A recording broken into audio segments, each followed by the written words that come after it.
Upon Metroid Prime's release in 2002, Retro Studios was on top of the world. They had succeeded where most everybody thought they would fail, and brought the Metroid series into the universe of 3D gaming with flying colors. Metroid Prime was a critically acclaimed masterpiece, and a huge financial success as well. So it was no surprise that Nintendo asked Retro Studios to get working on a sequel. But this time, instead of the 3 years they'd had to develop Metroid Prime, they only had 2 years to develop Metroid Prime 2, because Nintendo wanted the game out for a holiday 2004 release. And the pressure from the public was arguably even more intense this time, because Metroid Prime was so well loved that the last thing anybody wanted was a lackluster sequel. The heat was on. By the time Metroid Prime 2 Echoes released on November 15th, 2004, a lot had already been revealed about the game. It was announced that Echoes would focus on a multiple world mechanic, where players would travel between a light world and a dark world, similar to The Legend of Zelda: A Link to the Past. Echoes would also feature a new multiplayer mode, new items, a brand new enemy called Dark Samus, and an entirely new planet to explore, complete with brand new monsters and bosses to fight. Nintendo pulled out all the stops in marketing Prime 2. In the months leading up to the game's release, they made a number of promotional websites to advertise the game, they released several trailers, and they even started to sell special promotional copies of the original Metroid Prime that contained a bonus disc for Echoes bundled in. I'm lucky enough to have one of these discs myself. It was clear that Nintendo was putting a lot of faith into Retro Studios' ability to make magic a second time. But was that faith well placed? Could Retro Studios succeed in making Prime 2 just as brilliant and successful a game as the original Metroid Prime? There's only one way to find out. By playing the game. Again. Metroid Prime 2 begins as Samus is assigned a new mission by the Galactic Federation, which is the military government that keeps peace throughout the galaxy. A Galactic Federation military ship has gone missing on a planet called Aether, and it's up to Samus to investigate the ship's disappearance and help the lost soldiers. But as Samus flies through Aether's tumultuous atmosphere, her ship is struck by a powerful blast of lightning and gets damaged, forcing Samus to make a crash landing. As Samus begins to explore the area around the crash site, she soon discovers the reason that the Galactic Federation lost contact with their soldiers. They're all dead. Kinda makes it hard to use a radio or make a phone call or send an email when you're dead. There's evidence that the troopers went down fighting, and that they met some violent ends. Something is very wrong here on Aether. But before Samus can find out what, many of the corpses of the troopers begin to come to life, possessed by a mysterious dark force. After fighting her way past the zombies, Samus encounters a dark figure that looks strangely like herself. The figure vanishes through a portal, and I mean, it's not like Samus has anything better to do, so she follows the figure into the portal and is sucked into a dark world full of dangerous-looking black creatures. The mysterious person is here, absorbing energy from Phazon, the toxic corruption that we fought so hard to stop on Talon 4 in the last game. The figure turns around and reveals herself to be Dark Samus, a corrupted doppelganger of Samus herself. It's like you believe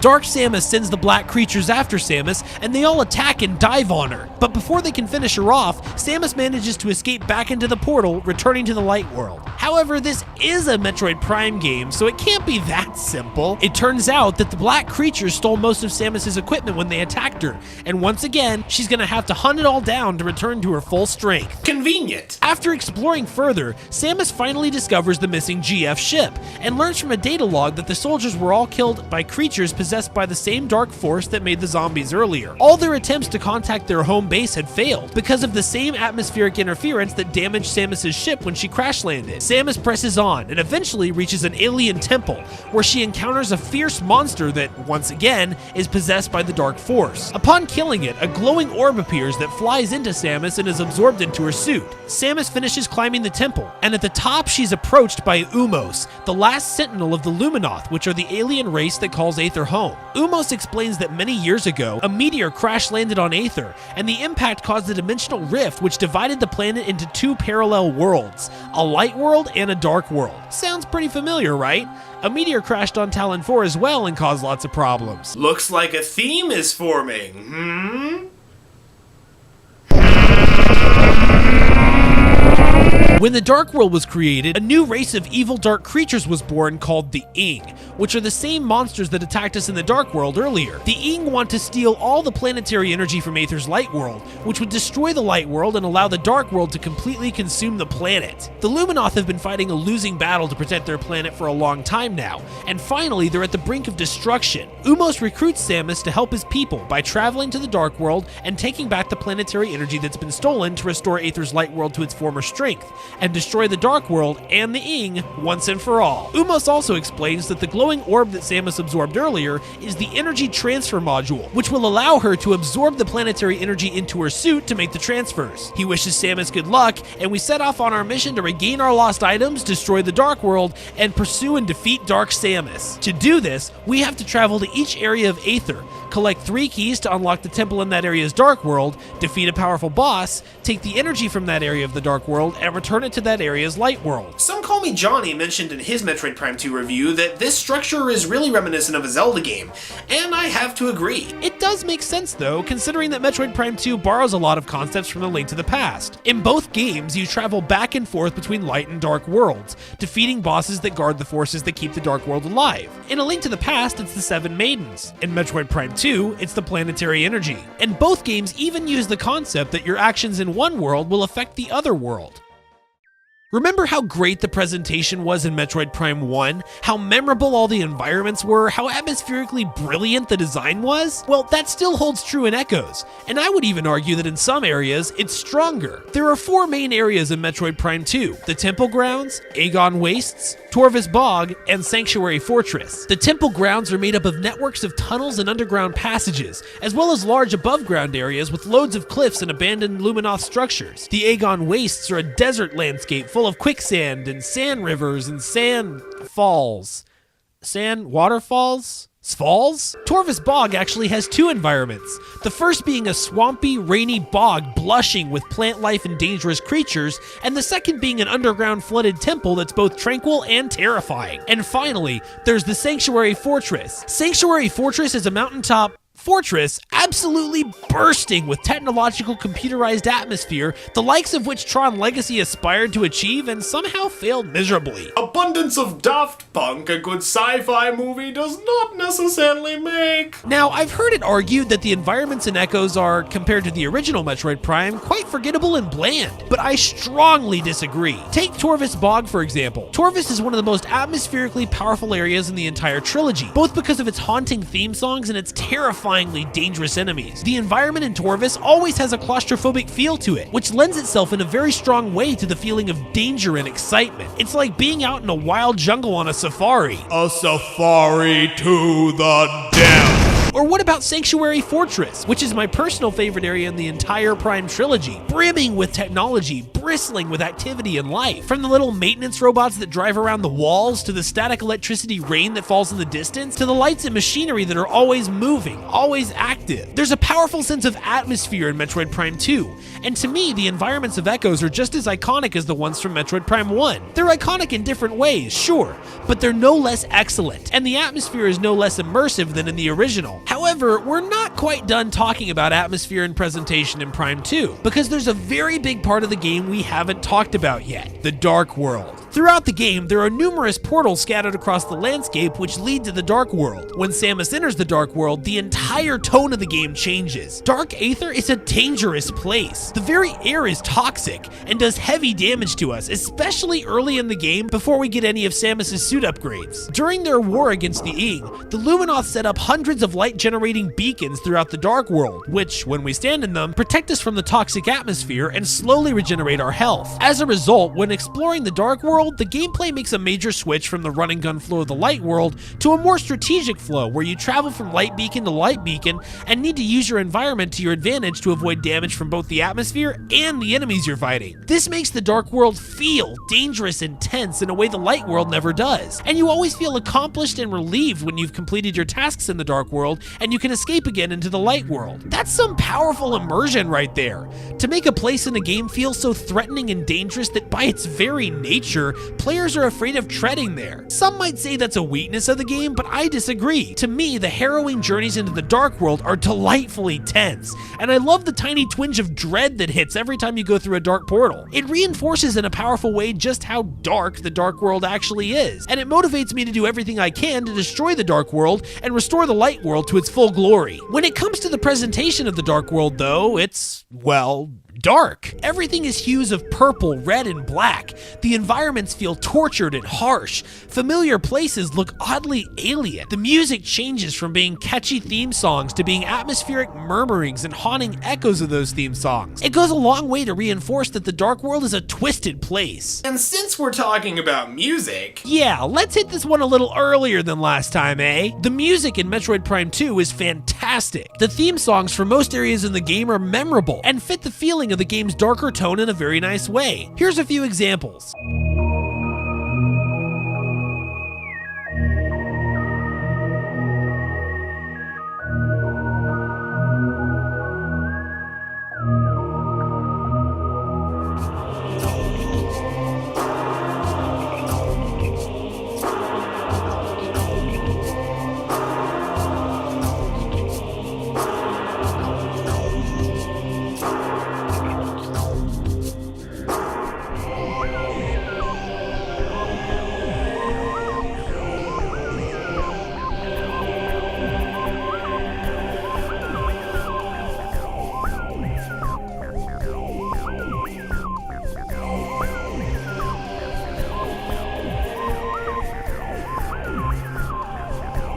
See what I mean? Sure, these songs have a different style and feel than the ones in Prime 1, but they fit the mood of the game. The songs in Prime 2 have a darker, more haunting edge to them, and I really love the music in this game, especially the themes from Torvus Bog and Sanctuary Fortress. The graphics look great too. There's more detail packed into everything, and there's less blurred edges. The game looks very crisp and clean compared to Prime 1. See what I did there? I got the music and the graphics done early this time, so that you guys wouldn't have a chance to complain about.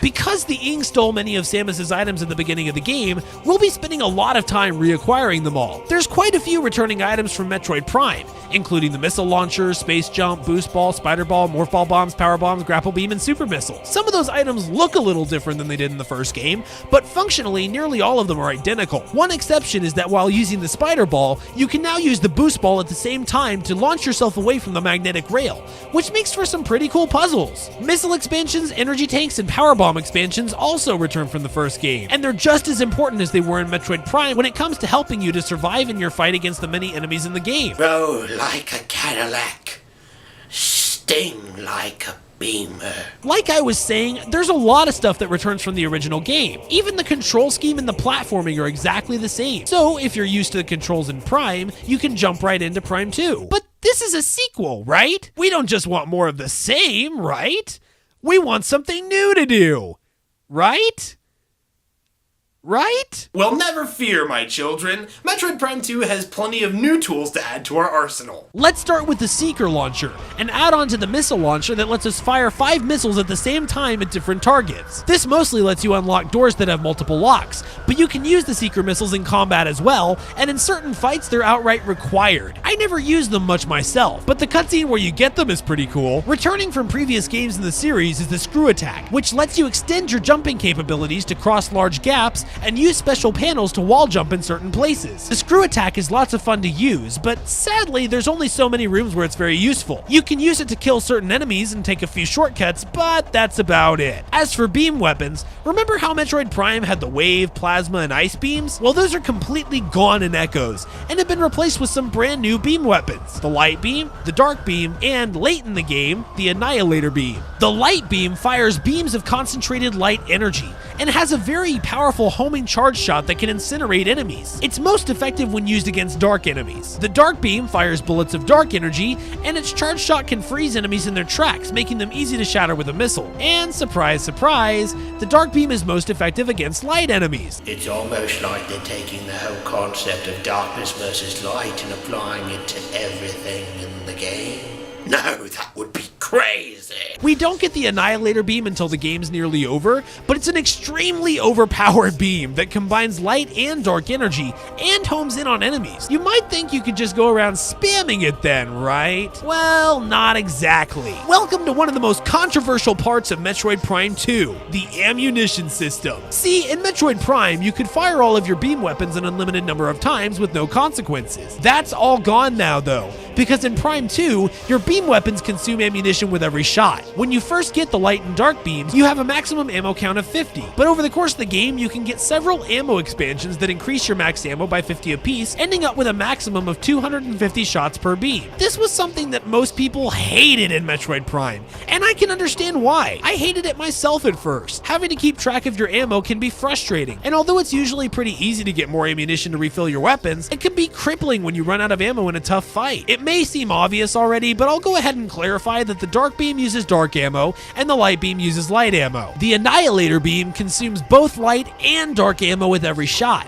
So while it is very powerful, it's also very nerfed. Now, I haven't talked about this yet, but Metroid Prime 2 has always been sort of the black sheep of the Metroid Prime trilogy. I kind of think of it as the Majora's Mask of the trilogy, because it's a great game, but a lot of people don't like it because of some of the choices in the mechanics that were made. The ammo system is one of the biggest reasons why so many people don't like Metroid Prime 2, and I used to hate the ammo system myself, but over the years, my opinion has changed. I don't look at the ammo system as a weakness of the game anymore. I actually think that it's one of Metroid Prime 2's greatest strengths. Remember how earlier I was talking about how dangerous the Dark World feels, and how the atmosphere of Prime 2 was much darker and more tense than in Metroid Prime? Well, I feel that the ammo system is a huge contributor to that. By limiting the amount of ammunition you can carry in your weapons, there's an element of scarcity that creeps into the gameplay. Not only are you concerned about your health in the toxic atmosphere of the Dark World, and not only are you playing more strategically to stay alive, but now you need to keep an eye on your ammo counter, and when you're running low on ammunition, it can make for some deeply tense moments in the gameplay, where you feel like you're truly fighting for your life. This adds dramatically to the immersion and atmosphere of the game, and to me, that's worth the inconvenience of having a limited ammo supply. With that said though, let's get back to the items. Charge combos return from Metroid Prime. We already talked about the super missiles, which are essentially unchanged from the first game, but to go along with the new beam weapons, there are 3 new charge combos: the Sunburst, the Dark Burst, and the Sonic Boom. I would talk about these in more detail, but honestly, I barely ever use them. They're cool looking, but it's hard to actually hit enemies with them,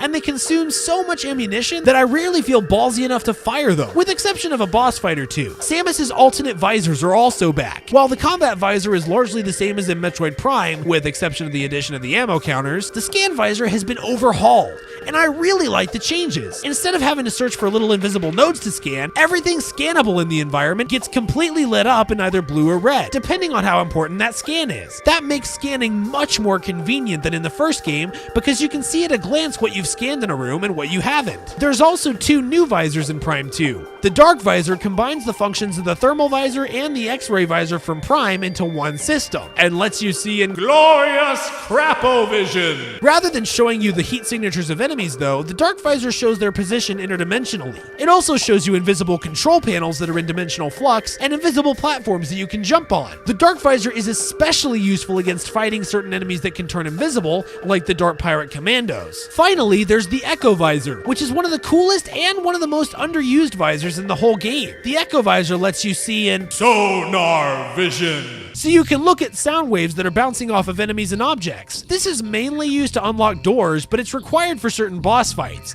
And you can also use the Echo Visor and the Annihilator Beam together to solve some simple music puzzles. It's pretty much just process of elimination, but it's still a cool concept. The last new items to talk about are Samus's new suit upgrades. This time around, we start the game wearing the Varia suit, but the heat-resistant functions of the suit are never used in Prime 2. Once we beat a Morbus, the main boss of the Aegon Wastes, we get the Dark Suit, which is what we'll be wearing throughout most of the rest of the game. The Dark Suit reduces the amount of damage we take from enemies, but more importantly, it protects us from most of the damage that Dark Aether's atmosphere does to us, which allows us to travel through Dark Aether for longer periods of time. A while later, we get the Gravity Boost, a special jetpack that lets us move underwater unencumbered, and also gives us a third jump while underwater that can help us reach tall ledges with ease. Sadly, there's very few areas in the game where the gravity boost is truly useful, and they're almost all in Torvus Bog. Still, the jetpack thing is a really cool idea. Finally, once we've returned the planetary energy from all 3 temples, we get the light suit, which gives us the ability to enter beams of light to fast travel between Aether's temples and reach places we couldn't before. But the light suit's most important feature is that it makes us completely immune to Dark Aether's toxic atmosphere, so we can walk around in Dark Aether as long as we want without using a single light beacon because the atmosphere doesn't damage us anymore. Remember how I was disappointed that the suits in Metroid Prime were basically just recolors? Well, this game makes up for all that. The suits look really cool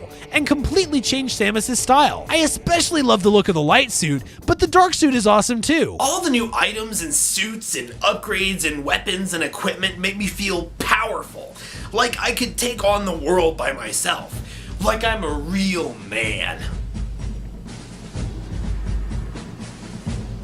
Oh no. Let's get down to business to defeat the Ing. Suit up, get your light beam. Come with me and sing. You won't last a second in the dark, but I'll hold out a light for you. We'll press on till the darkness is through. Fight the dark. You must be swift as a speeding boost ball. With all the force of a sonic boom. With all the strength of a bounty hunter. Mysterious as the dark world. Yeah!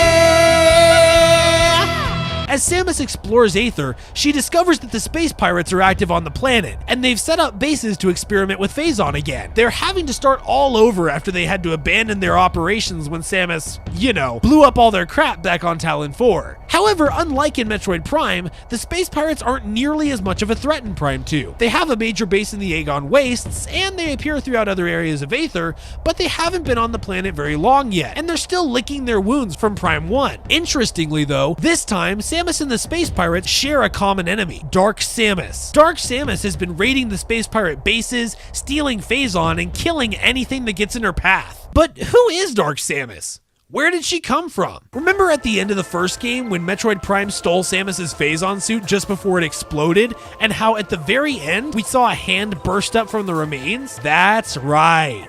Dark Samus is Metroid Prime, and she's surviving by using Samus's old Phazon suit. She's hunting for more Phazon to grow stronger, and her hunt brought her to Aether, where by chance, Samus ended up as well. Now, there's a 4-way battle going on between the space pirates, Samus, the Ing, and Dark Samus, and at the center of it all is Phazon yet again. Bad guys, bad guys, bad guys. Okay, Eager McBeaver, let's talk about some freaking bad guys. Because of the light and dark concept of Metroid Prime 2, there's a lot of enemies throughout the game that are simply light or dark versions of each other. There's the space pirates, and then there's the dark space pirates. There's the splinters, and then there's the dark splinters, and so on. The dark version of an enemy is usually more powerful than the light version. Dark enemies have more health and do more damage. This is a really cool idea, and I love that it doesn't hurt the enemy variety at all. Retro Studios didn't design less enemies because they could just make dark versions and call it a day. There is a huge variety of light and dark enemies to fight. And just like in Metroid Prime, the ways you have to fight them are interesting and different. Pillbugs can only be fought in Morph Ball mode, and you have to stun them and then finish them off with Morph Ball bombs. Logs are underwater fish monsters that charge at you, and you have to shoot them in the mouth in the split second before they hit you. Sand diggers burrow out of the ground to fight you, and you have to destroy both of their heads to take them down. There's a ton of enemies, and all of them are fun to fight. And then,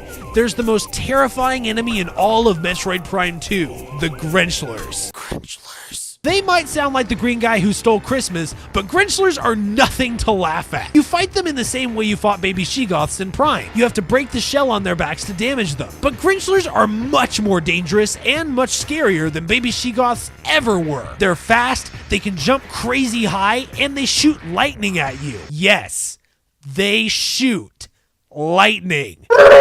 There's even a Grinchler boss battle, the Grapple Guardian. He's a huge Grinchler that uses your grapple beam against you instead of shooting lightning. And that brings me to the boss fights. See, the boss fights in Prime 2 have a much different structure than in Prime 1. Because the Ing stole Samus's equipment at the beginning of the game, many of those Ing are now using her lost tools as weapons. These Ing are the Guardians, and you have to defeat them to get back your abilities. Some of the bosses, like the Jump Guardian, are pretty easy to take out. He just jumps around the room, you dodge him, and once you finish him off, you get the space jump boots. But other Guardians aren't so easy, which brings me to something kind of interesting. When developing Metroid Prime 2, Retro Studios decided that they wanted the game to be a lot harder than Prime 1 had been. One of their biggest goals was to make sure that the players were constantly focused on their health, and I think that that focus on increasing the difficulty of the game led to a lot of specific design choices, like the air in Dark Aether doing damage to you, and the ammo system. But it also led to one other thing, some crazy difficulty spikes. That's right, there's a few major difficulty spikes throughout the game, and they're all in the form of these Guardian bosses. Specifically, the Boost Guardian, which you have to beat to get the Boost Ball,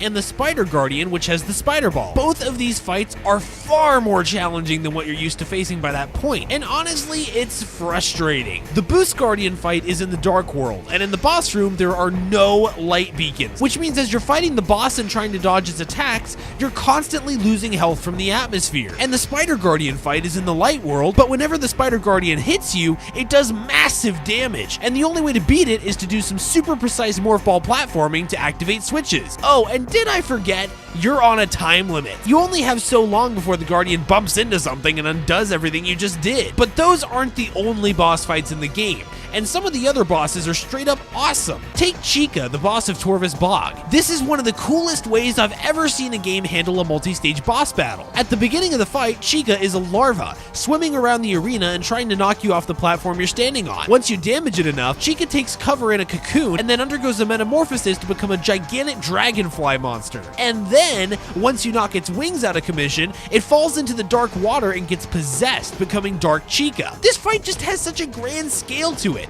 It's an epic battle for sure. There are also 2 fights against Dark Samus throughout the game. Both of these fights are exciting and tense because Dark Samus is a foe unlike any other. She's not some huge lumbering monster, she's small, agile, and very powerful. She can turn invisible, block your attacks, blast you with Phazon. Both fights against Dark Samus are epic, and you really sense that she's getting more and more powerful the more Phazon she's able to absorb. My personal favorite boss in the game is Quadraxis, the boss of Sanctuary Fortress. It's a huge quad mech that was originally built to protect the Luminoth, but the Ing managed to possess it and turn it into the guardian of Sanctuary's planetary energy. This fight is incredibly iconic to me, in a similar way to the Omega Pirate in Prime 1. And once we've beaten Quadraxis and restored the planetary energy for Sanctuary Fortress, Ubos tells us that there's only one thing left to do. Enter the Sky Temple, the location of the final reserve of the planetary energy, and destroy the most powerful Ing in existence to wipe out the Dark World for good. But there's a bit of a roadblock in our way. To access the Sky Temple, we have to gather 9 keys. Sounding familiar? That's right,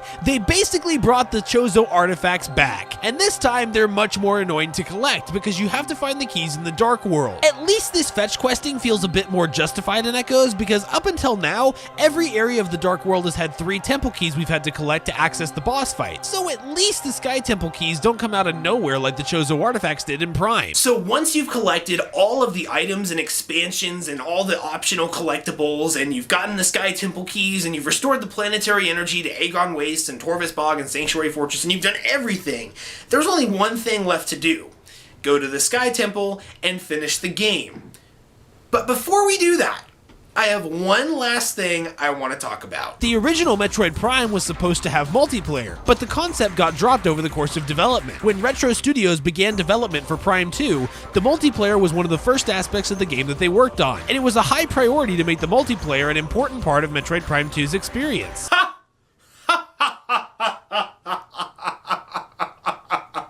Yeah, Prime 2 has multiplayer, the only multiplayer in the trilogy. And to be honest, it's not bad per se, but it's nothing special. The maps are pretty generic, the item system's sort of bland, and there's no online support because, I mean, it's the freaking GameCube. I think the main problem with the multiplayer though is that it's not easy to pick up and play. Metroid Prime 2 has a rather complex control scheme, and there's loads of abilities that Samus has that a new player won't know about jumping in. So this mode is best played by people who have played the single player and know what they're doing. Otherwise, it's just a slaughter. I do like that you can change the music mid-match though. That's pretty cool. So, at last, we use the 9 Sky Temple keys to access the lair of the game's final boss. The last reserve of planetary energy gets absorbed by a mysterious creature, which turns out to be Emperor Ing, the most powerful Ling of all. He's a bit of a pushover. The Annihilator Beam makes this fight kind of a joke, actually. At last, we defeat Emperor Ing, and a countdown begins. You know what that means! Go, Samus, get out of there! Go, Samus, don't get blown up! But it's not over yet. Before we can escape the crumbling Dark World, Dark Samus returns for one last battle. And this time, we can really see that she's actually the remains of Metroid Prime, which is really cool. This final battle is awesome because there's so much tension. You only have so much time to defeat Dark Samus, and you have to figure out how to use her own attacks against her. It's a pretty simple fight in the end, where, just like in Metroid Prime, you're using her own phase on against her, but it's super satisfying. Yeah, eat some of your own medicine, Soul Sister! Dark Samus is defeated and tries to steal Samus' suit again, but she disintegrates before she can do it. Samus escapes the Dark World, and the last remaining portal implodes as the Dark World fades away and is destroyed once and for all. Samus leaves the Luminoth survivors in the most awesome way possible. I mean, really. She's just like, Peace out, y'all. I got another planet to save. if you got a high enough completion percentage, Samus will take off her suit, looking awfully anime, and she blasts off into the stars once more. But if you collected all the items in the game, you can see that just outside of Aether's atmosphere,